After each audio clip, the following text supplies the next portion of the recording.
Hi everyone, today we'll talk about how to fix or how to solve the problem of not working on the application of Calm. You will go to settings.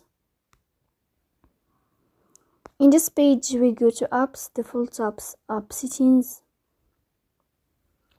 On above you will search about Calm and you can click here.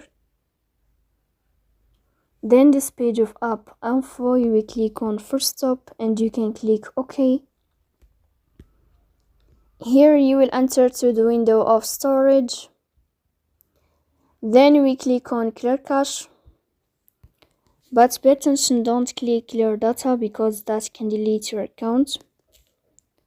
In the end, you can turn off your phone and you can restart your phone again to fix that problem. So please don't forget to support us by like and subscribe. See you next time in another video. And thank you for your watching and your attention.